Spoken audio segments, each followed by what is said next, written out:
One of the master builders of Canadian biomedical science was born in Montreal in 1920.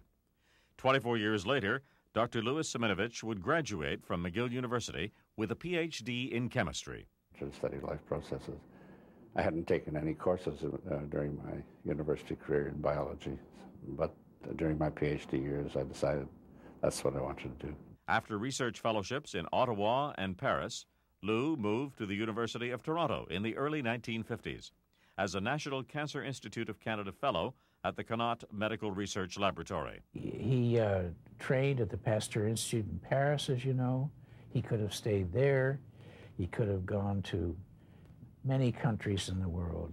And he chose, I guess you might say he's got the Canadian disease, that Canadians like him have decided to stay in Canada to make their contributions there. But his contributions obviously extend well beyond Canada.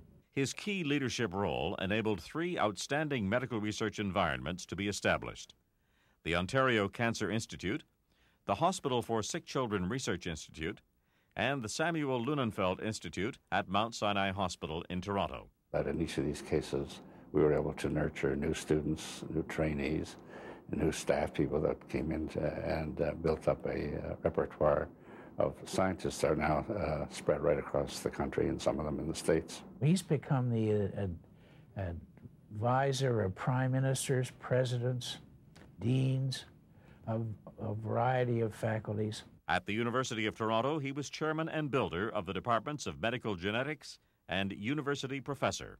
He's unstinting in his idea for excellence. I mean, he had criteria, the idea that excellence above all. How do you set up systems to monitor that you achieve excellence? How do you know whether somebody has what he calls fire in the belly, somebody who's going to really succeed? How do you know somebody who's going to be a giver or a taker, and how do they fit within an environment?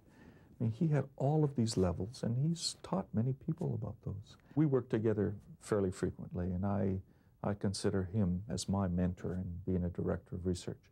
But I also consider him as my monitor. Recognized with numerous honorary degrees and awards, Dr. Siminovitch has also contributed 195 papers to medical research. His basic research really laid the groundwork for so many of the later discoveries in the application of molecular science to biology. So many people go back in their histories to an experience with Lou that was the changing point and really that made their careers.